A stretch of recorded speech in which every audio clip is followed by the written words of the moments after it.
اعوذ باللہ من الشیطان الرجیم بسم اللہ الرحمن الرحیم ربی اشرح لی صدری ویسر لی امری واحلل عقدۃ من لسانی یفقہوا قولی ربی یسر ولا تعسر وتمم بالخیر اللہم لا سہل الا ما جعلته سہلا وانت تجعل الحزن اذا شئت سہلا ربی زدنی علما ربی زدنی علما ربی زدنی علما آمین یا رب العالمین۔ الحمدللہ آج ہم اللہ تعالیٰ کے خاص فضل و کرم سے تیسرا پارہ شروع کرنے جا رہے ہیں۔ تیسرے پیرے میں سورہ بقرہ کی آیت نمبر 254 آیت نمبر 254 سے شروع کریں گے ہم انشاءاللہ آج۔ اللہ تعالیٰ کا احسان ہم پر کہ اس نے ہمیں توفیق دے رکھی کہ ہم روزانہ اپنے معمول میں اس کا ذکر اور اس کا شکر جو ہے وہ شامل کر رہے ہیں۔ اللہ تعالیٰ سے دعا ہے کہ اللہ تعالیٰ ہمارے اس ذکر اور شکر کو قبول کرے اور اس میں مزید برکت بھی عطا فرمائے، آمین یا رب العالمین۔ چلتے ہیں آج اپنا جو سبق ہے اس کی طرف۔ پچھلی آیات میں جیسا کہ ذکر ہوا کہ طالوت اور جالوت کی جنگ کے بارے میں، کہ کس طرح سے اللہ تعالیٰ نے ایک چھوٹی سی فوج کو، چھوٹے سے ایمان والوں کے لشکر کو، ان سے 3 گنا بڑے دشمن پر غلبہ عطا کیا۔ یہ سیم اسی طرح ہے جیسے غزوہ بدر ہوا صحابہ کے دور میں، نبی کریم صلی اللہ علیہ وسلم کے دور میں۔ اس میں بھی یہی سچویشن تھی کہ دشمن جو ہے وہ مسلمانوں کی تعداد سے 3 گنا بڑا تھا، لیکن اللہ تعالیٰ کی جب مدد ساتھ ہو تو ہر جگہ پہ یقیناً فتح جو ہے وہ وہی عطا کرنے والا ہے۔ اور ہم نے پچھلے آیات میں یہ بھی پڑھا کہ حضرت داؤد علیہ السلام انہوں نے جالوت کو قتل کیا اور کس طرح قتل کیا وہ بھی پڑھا، اور اس کے بعد اللہ تعالیٰ نے انہیں بادشاہت اور حکمت اور نبوت عطا کی۔ اور بعد میں جو طالوت جو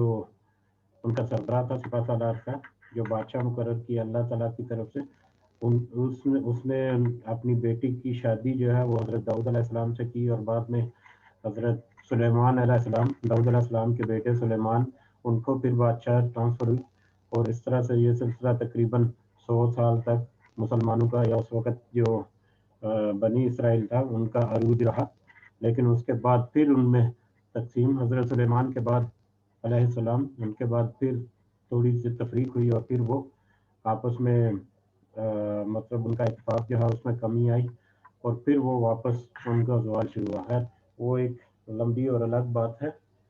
بہرحال وہ قصہ جو ہے اس کے بعد اللہ تعالیٰ اب کچھ دوسرے پہلوؤں سے بھی بات کرے گا ہمارے ساتھ، تو دیکھتے ہیں کہ اللہ تعالیٰ کیسے ہم سے کلام کرتا ہے، اور ہم سے ہمارے اوپر کون سی چیزیں جو ہیں وہ واضح کرتا ہے۔ اور اگلی آیات میں اعوذ باللہ من الشیطان الرجیم، تلک الرسل، یہ سب رسول کی جمع رسل ہے، تو سارے رسول جتنے بھی رسول آئے، فضلنا بعضهم علی بعض، ہم نے فضیلت دی ان میں سے بعض کو بعض پر۔ جتنے بھی رسول پہلے گزر چکے، اللہ تعالیٰ کہہ رہے ہیں کہ ان میں سے بعض رسولوں کو بعض پر فضیلت دی ہم نے۔ اب یہ فضیلت ہمیں پتہ ہے کہ مختلف جو رسول، مختلف انبیاء جو ہیں ان کو مختلف طرح کے معجزے،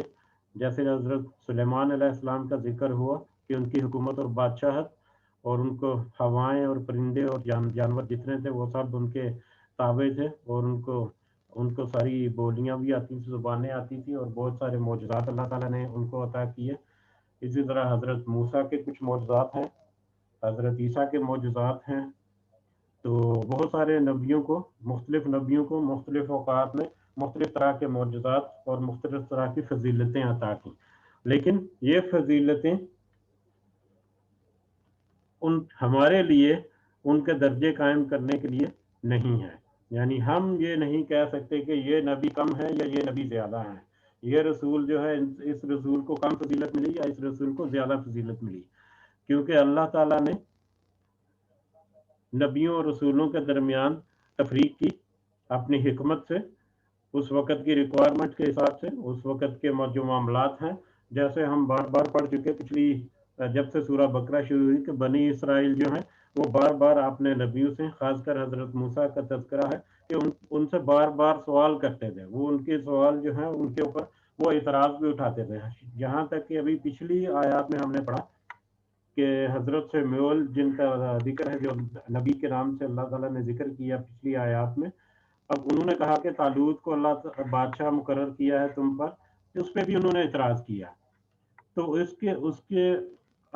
ان کو سیٹسفائی کرنے کے لیے انہوں نے کہا کہ تابوت آئے گا تمہارے پاس، تابوت سکینہ، وہ فرشتے گھیرے ہوئے فرشتے اٹھائے ہوئے لائیں گے، اور وہ معجزہ جو ہے وہ سچ ثابت ہوا۔ تو مختلف انبیاء اور مختلف رسول جو ہیں ان کو مختلف معجزات ملے، ان کو مختلف طرح سے فضیلتیں عطا کی، لیکن وہ فضیلتیں ان کے دور کے حساب سے، ان کی ریکوائرمنٹ کے حساب سے ہیں، اس لیے نہیں کہ کسی کو بڑا یا کسی کو بڑا یا کسی کو چھوٹا، کسی کو زیادہ افضل کسی کو کم افضل دیں۔ تو یہ بہت ضروری ہمارے لیے تمام انبیاء اور تمام رسول جو ہیں ان پر ایمان لانا ضروری ہے، اور ان کی فضیلت کو اچھے درجے میں اور حسن درجے میں رکھنا، مطلب اور برقرار رکھنا، یہ ہمارے لیے لازم ہے۔ یہاں تک کہ نبی کریم صلی اللہ علیہ وسلم نے بھی فرمایا کہ ایک حدیث ہے کہ ایک یہودی کا ایک صحابی سے کچھ تنازع ہو گیا، کچھ بحث و تکرار ہوئی، اس میں اس یہودی نے کہا کہ حضرت موسیٰ جو ہیں، موسیٰ کو اللہ تعالیٰ نے تمام جہانوں پر فضیلت عطا کی۔ تو وہ صحابی جو ہیں وہ تھوڑا سا غصے میں آگے، وہ کہتے ہیں نہیں، ساری فضیلت تو نبی کریم صلی اللہ علیہ وسلم کو تمام جہانوں پر ہے۔ وہ تھوڑی سی تکرار ہوئی تو ان صحابی نے اس یہودی کو تھپڑ جڑ دیا، ایک تھپڑ مار دیا۔ یہ معاملہ جو ہے وہ نبی کریم صلی اللہ علیہ وسلم کے پاس آیا، تو نبی کریم صلی اللہ علیہ وسلم نے ان کو روک دیا، ان کو کہا کہ میری فضیلت جو ہے وہ اس طرح سے بلند مت کرو۔ یہ بہت لمبی حدیث ہے، زیادہ وقت نہیں ہے۔ نبی کریم صلی اللہ علیہ وسلم نے کہا کہ میری فضیلت اس طرح سے بلند مت کرو جس سے دوسروں کی تکلیف ہو یا دوسروں کو کمتر ہو، یعنی کسی ایک کی فضیلت کو بڑھا چڑھا کر پیش کرنا کسی دوسری کو کم کرنے کے لیے، یہ کسی صورت بھی جائز نہیں۔ اسی طرح صحابہ جو ہیں ان کی بھی فضیلتیں تھیں، بہت سارے صحابہ، جیسے نبی کریم صلی اللہ علیہ وسلم کا ہی ارشاد ہے، حدیث مبارکہ ہے کہ جو سب سے زیادہ دوست اور شفیق ہیں، میرے صحابہ میں جو سب سے زیادہ مخلص اور شفیق ہے، جو زیادہ محبت کرنے والا ہے، وہ ابو بکر ہے۔ جو اسلام کے دین کے معاملے میں جو بہت زیادہ سخت ہے، وہ عمر ہے۔ اسی طرح سے سب سے زیادہ حیا والا وہ عثمان ہے۔ سب سے زیادہ حکمت کے ساتھ فیصلے کرنے والے علی ہیں رضوان اللہ اجمعین۔ تو مختلف صحابہ کو بھی ایک دوسرے پر فضیلت ہے، مختلف انداز میں، لیکن اس کا مطلب یہ نہیں کہ کوئی کسی کا کم درجہ ہے، کسی کا زیادہ درجہ ہے۔ تو یہاں پر اللہ تعالیٰ نے اس کنٹیکس میں بات کی کہ کچھ معاملات میں کچھ مطلب نبیوں کو کچھ مختلف طرح سے فضیلتیں عطا کی، ٹھیک ہے، لیکن وہ فضیلتیں ان تک محدود ہیں، ان سے کمپیریزن کے لیے ہم ان کو کمپیریزن کے لیے یوز نہیں کر سکتے۔ تو تلک الرسل فضلنا بعضهم علی بعض، اب یہ سارے رسول، یہ سب رسول جو ہیں جو وقتاً آئے، ہم نے ان کو فضیلت دی بعض کو بعض پر، منہم ان میں سے من کلم اللہ، جس نے کلام کیا اللہ کے ساتھ۔ اب ان رسولوں کا ہی ذکر ہوا، جیسا کہ میں نے تھوڑی سی بات کی کہ کچھ جو ہیں انہوں نے اللہ کے ساتھ کلام کیا، جیسے ہمیں پتا ہے کہ حضرت موسیٰ جو ہے انہوں نے اللہ کے ساتھ کلام کیا تھا۔ اسی طرح حضرت آدم علیہ السلام جو ہے ان کو بھی اللہ تعالیٰ سے کلام کا شرف حاصل ہوا تھا، جب انہوں نے سورہ بقرہ کی شروع کی آیات میں کہ جب اللہ تعالیٰ نے ان کو نام سکھائے اور ان کو کہا کہ فرشتوں کے اوپر بیان کرو جو میں نے تمہیں سکھایا ہے، تو اللہ تعالیٰ آدم کے ساتھ بھی اسی طرح نبی کریم صلی اللہ علیہ وسلم جو ہے ان کا بھی واقعہ معراج جو ہے، معراج میں وہ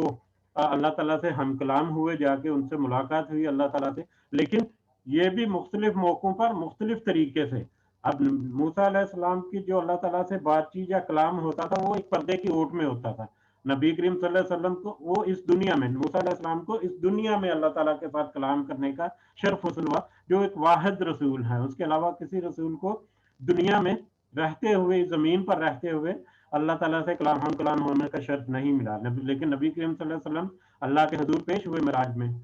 تو ان کا درجہ جو ہے وہ الگ طریقے سے ایک بڑا ہے، ایک مختلف ہے، ٹھیک ہے۔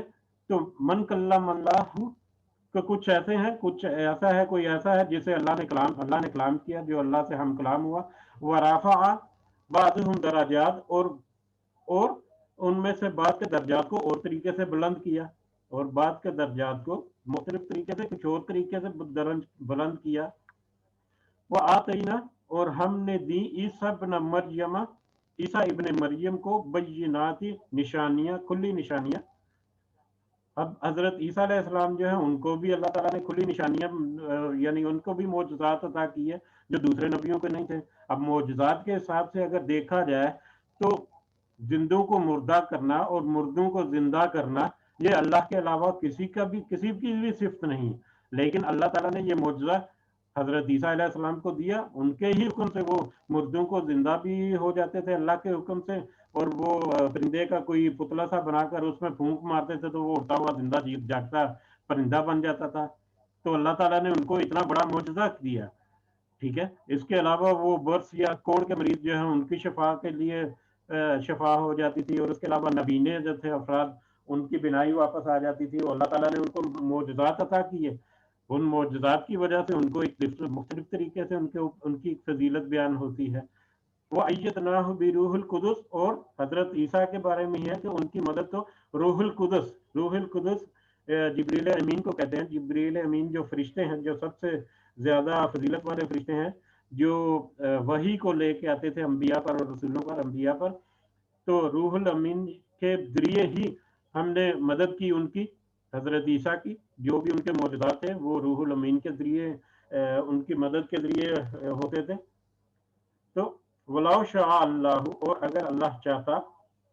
وَلَوْ شَاءَ اللَّهُ، اور اگر چلا اللہ تعالیٰ چاہتا، مقتتل، نہ لڑتے جھگڑتے وہ آپس میں، الذین من بعدہم، لوگ جو ان کے بعد ہونے، یعنی یہ نبی اور رسول جو آئے ان کے بعد آنے والے لوگ جو ہیں، وہ اللہ تعالیٰ اگر جو چاہتا تو وہ آپس میں نہ لڑتے جھگڑتے، من بعد ما جاءتہم، اس کے بعد کہ ان کے پاس آ چکی بینات، کھلی نشانیاں۔ اگر اللہ تعالیٰ چاہتا تو وہ جو لوگ ہیں وہ آپس میں نہ لڑتے جھگڑتے، نبی ان رسولوں کے بعد آنے والے لوگ جو ہیں وہ آپس میں نہ لڑتے جھگڑتے، حالانکہ ان کے پاس کھلی نشانیاں آ چکی، لیکن اللہ تعالیٰ نے ایک آزمائش کا مطلب رکھا ہوا، پہلو رکھا ہوا ہے، اللہ تعالیٰ نے اختیار دیا ہے۔ یہ آج کے ختم ہونے پر ہم اس پہ فردر ڈسکس کریں گے کہ کیا ہے۔ وَلَٰكِنَّ اخْتَلَفُوا، اور لیکن ان سب نے اختلاف کیا، فَمِنْهُمْ، پھر ان میں سے کوئی ایسا ہے، من جو آمن، جو ایمان لے آیا، وَمِنْهُمْ، اور ان میں سے من کفر، جس نے انکار کیا، جس نے کفر کیا یا انکار کیا۔ انکار کا میں ترجمہ کوشش کروں کیونکہ انکار کرنا ہمارے لیے بہت ذو معنی ہونا چاہیے۔ تو اللہ تعالیٰ کہتے ہیں آج کے اس حصے میں کہ اگر اللہ چاہتا کہ ان کے درمیان جھگڑا نہ ہوتا، اس کے باوجود کہ ان کے اوپر کھلی نشانیاں آ گئیں، پھر بھی وہ آپس میں جھگڑے۔ اب جھگڑنے والے کیا تھے، ان کے اختلاف کیا تھا؟ ان میں سے کچھ لوگ جنہوں نے اختلاف کیا، ان میں سے کچھ تو ایسے تھے جو ایمان لے کے آئے، کچھ ایسے تھے جو مومن ہوئے، جو اللہ نے اور اس کے رسول نے، ان کے رسولوں نے فرمایا ان کے اوپر منو عمل کرنے کی کوشش کی، کچھ لوگ ایسے تھے۔ وَمِنْهُمْ من کفر، اور کچھ لوگ ایسے تھے جنہوں نے کفر کیا، جنہوں نے انکار کیا۔ یعنی ان جھگڑوں کی وجہ کیا تھی کہ کچھ لوگ جو ہیں وہ ایمان پر قائم رہے، اور کچھ لوگ جو ہیں انہوں نے رسولوں کے جو احکامات تھے، اللہ کی شریعت جو تھی، ان سے انکار کر دیا، ان سے مختلف طریقے سے انکار کیا۔